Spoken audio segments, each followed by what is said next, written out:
Uttar Pradesh police का आपके लगातार उनमें क्वेश्चंस हैं, पहले रिजल्ट आएगा या पहले आपका फाइनल आएगी। अभी जो बातें चल रही है लगभग कि ये भाई रिजल्ट बहुत जल्द देने, ताकि योगी जी का भी आदेश है कि इसी मंथ में आप जो है भैया रिजल्ट दे दो, इसी मंथ में आप मतलब अक्टूबर में ही आपको रिजल्ट देना है। सेकंड थिंग, क्या अगर मान लो रिजल्ट ये दे देंगे तो उसके बाद क्या प्रक्रिया होगी, कि आपको ही पता है बहुत सारी चीजें कॉम्प्लिकेटेड हैं, चाहे आपका गलत क्वेश्चंस वाला हो या फिर आपके डबल ऑप्शन वाला हो, दोनों चीजों में लोग बहुत परेशान, बहुत पैनिक हैं। और आपको भी पता है एक एक क्वेश्चन से सिलेक्शन भर्ती से लोग बाहर हो सकते हैं। इस वजह से क्या वो भर्ती कोर्ट में फंसाने की तैयारी है अगर रिजल्ट पहले दे दिया जाएगा। चलो अगर मान लो दे भी दिया, सब कुछ शांत हो गया, तो फिजिकल डेट आपकी कब तक होगी और इसके लिए आपका सेफ स्कोर क्या रहने वाला है, कट ऑफ क्या जा सकती है, इस मुद्दे बात करेंगे। और डीवीपीएसटी में आपके कौन कौन से डॉक्यूमेंट हैं जो अभी से बनवाना होगा आपको, तो हम इस मुद्दे पे बात करेंगे। वीडियो के लास्ट तक आप बने रहिएगा, सारी बातें मैं आपको क्लियर करना चाहूंगा, ठीक है। अब लेकिन इसके पहले अगर आपको ये डाउट है कि मेरा होगा कि नहीं हो रहा, तो भाई अपना स्कोर, आपके कितने क्वेश्चन सही हैं, आपका कैटेगरी क्या है और आपकी किस डेट और शिफ्ट क्या थी, डेट और शिफ्ट क्या थी। जैसे मैं कहूँ मेरे 95 क्वेश्चन सही हैं, मेरा जनरल कैटेगरी है, मेरा 31 तारीख को सेकंड शिफ्ट थी, मैं इस तरीके से लिखूंगा, ठीक है। तो आप लोग भी कमेंट करके हमसे पूछ सकते हैं, इसका भी मैं रिस्पॉन्स आप अवश्य करूंगा। जैसे अनुपा चौहान जी हैं, इनका 180 क्वेश्चन जनरल फीमेल है, बहन अनुपा चौहान, बिल्कुल संभावना आपकी बन सकती है, ठीक है। इसके साथ साथ एक बात और आप सभी लोग ध्यान रखिएगा,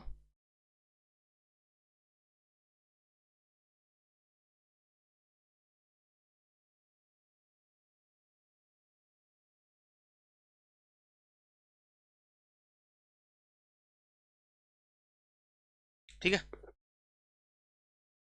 तो कितनी कट ऑफ रह सकती है, हम इस मुद्दे पे बात करेंगे आपसे।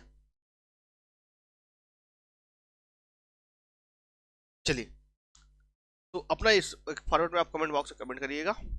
सेकंड थिंग क्या है आपका, अगर हम बात करें आपका मेन मुद्दे पे, पहले रिजल्ट या पहले आंसर की, तो सरकार की पूरी वो है, पूर्णतः प्रयास है सबसे पहले आपको रिजल्ट दे दिया जाए। जल्दबाजी में रिजल्ट आपको देना चाह रहे हैं, लेकिन उसके पहले अगर देखा जाए 22 इक्कीस क्या होता है, आपका फाइनल आंसर की आना चाहिए, कि ऊपर से भी आदेश है जल्द से जल्द ये प्रक्रिया पूर्ण की जाए और आगामी आपकी नई भर्ती को भी दिया जाए।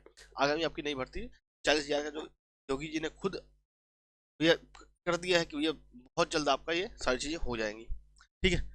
फिजिकल डेट अगर मैं बात करूं आपका फिजिकल डेट का, तो फिजिकल डेट की जहां तक मुझे संभावना है, जहां तक प्रयास किया जा रहा है इनसे, फिजिकल डेट मतलब क्या, ये जाएगा आपका नवंबर दिसंबर में जाएगा।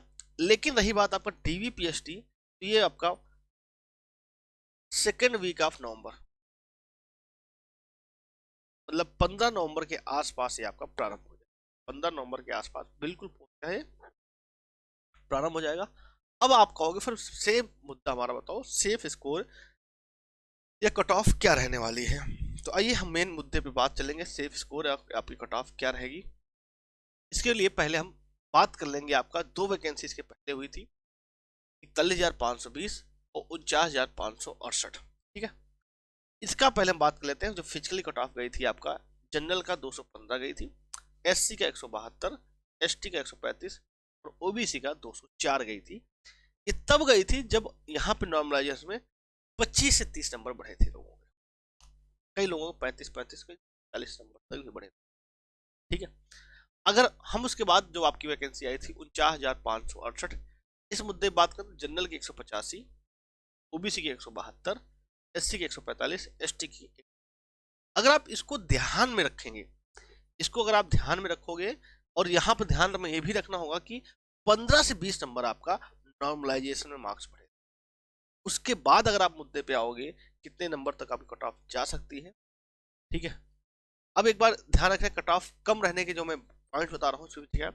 अचानक आपकी एग्जाम डेट आई थी मेरे भाई, किसी को नहीं पता था, ये नहीं कि आपको 2-3 महीने पहले पता था कि अचानक एग्जाम डेट है, पर होता ना कि जब, क्योंकि ये री एग्जाम था, तो स्टार्टिंग में आपका एग्जाम होता है, मतलब कि फर्स्ट आपका फ्रेश पेपर होता है, बच्चों की डेट क्लियर रहती है कि भाई इस तारीख को आपका हमारा एग्जाम है, तो अच्छे से तैयारी रहती है। लेकिन जब अचानक से री एग्जाम होता है पेपर कैंसिलेशन के बाद, तो बच्चे बहुत पैनिक होते हैं।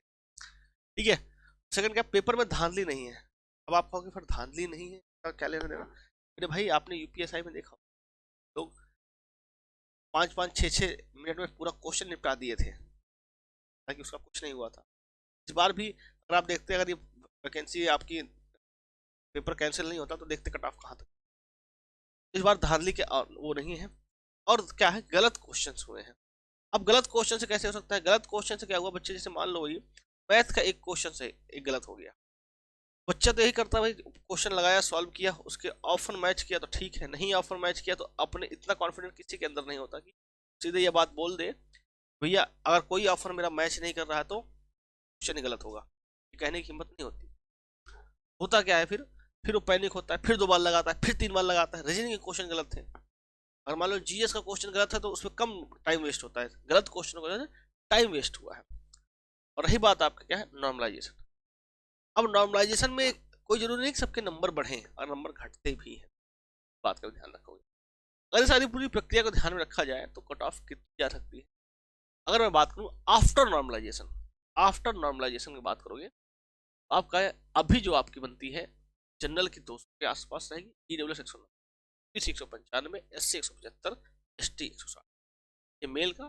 फीमेल की बात करेंगे तो 180, ईडब्ल्यूएस 170, 165, ये मेरे हिसाब से है। अगर अब आप कहोगे फिर ये तो बदल गई, अगर आप बात करोगे मेरे भाई कि अभी ना तो विदाउट नॉर्मलाइजेशन, विदाउट जो गलत क्वेश्चन हुए, जो रॉन्ग क्वेश्चन हुए हैं, विदाउट रॉन्ग क्वेश्चन, अगर अभी आपके 90 से 93 क्वेश्चन सही हो रहे हैं, जनरल के लिए, ओबीसी के लिए 89 से 91, ईडब्ल्यूएस 88 से 90, एससी के लिए 75 से 78, एसटी के लिए इतना, मेरे भाई आपको बिल्कुल बेफिक्र होकर तैयारी करना, कोई भी इफ एंड बट नहीं है। ठीक है। अब अगर बात करें डीवीपीएसटी के लिए, डॉक्यूमेंट के लिए, डीवीपीएसटी के लिए, डीवीपीएसटी आपको पता है रिजल्ट आने के बाद ही आपको कार्ड आ जाएगा, आपको बुला लिया जाएगा। लेकिन मेरे भाई इस बात का ध्यान रखना, आप अगर आपका डॉक्यूमेंट में आपको ना फेल किया जाए, ना बाहर किया जाए, इसके लिए बिल्कुल आपको ध्यान रखना है। हालांकि मेडिकल तो वही लास्ट प्रक्रिया होगी, लेकिन डीवीपीएसटी अभी आपका, डीवी मेन आपका इंपॉर्टेंट पड़ता है। पीएसटी में तो आप आराम से कर जाओगे, क्योंकि आपका इसमें हाइट, चेस्ट, हाइट और चेस्ट लिया जाएगा, इसके बाद आपके और वेट भी देखा जाता है। तो आप कहोगे अंडर वेट है तो क्या करें, अंडर वेट है, मैं आपको चार्ट दिखा देता हूँ एक बार, कहाँ गया भाई चार्ट। ठीक है, ये हाइट वेट का चार्ट है, अगर आपके जिस हिसाब से स्क्रीनशॉट ले लीजिए आप लोग। ठीक है, हाइट, ठीक है, तो इस बात का ध्यान रखेंगे आप। अब रही बात आपका डीवी का, डीवी मेरे भाई अपना जो भी डॉक्यूमेंट है, मेन आपका क्या होता है, कास्ट सर्टिफिकेट, जिसका मेन बनता फंसता किसका, कास्ट। कोई यूपी का है तो डोमिसाइल, ठीक है, यूपी का है तो डोमिसाइल, कास्ट, डोमिसाइल, और एक बार अपना आधार कार्ड, और 10th और 12th, इनमें आप देख लेना आपको कोई नाम में करेक्शन तो नहीं है, अभी देखने लायक बात है। इन दोनों मार्क्स सर्टिफिकेट में और इनमें कोई गलत चीज तो नहीं, आप इतना चेक कर लीजिए। ठीक है, और इसके साथ साथ करेक्टर सर्टिफिकेट बनाया जाता है, वो सारी चीजें बाद में बन जाएंगी। अभी आपका ये चीजें है जो मेन इंपॉर्टेंट है, कि इसमें कोई नाम में स्पेलिंग मिस्टेक ऐसी कोई प्रक्रिया ना हो। ठीक है, इस बात का ध्यान रखना। कमेंट करके बताना आपके कितने क्वेश्चन सही हैं, कौन सी कैटेगरी है, और कौन सी डेट को आपका एग्जाम हुआ था। और भी आपके मन में कोई भी डाउट हो, कोई भी कंफ्यूजन हो, तो कमेंट बॉक्स में कमेंट कर सकते हैं। मिलते हैं नेक्स्ट वीडियो में। जय हिंद, वंदे मातरम। चैनल को सब्सक्राइब नहीं किया तो भैया सब्सक्राइब जरूर करें।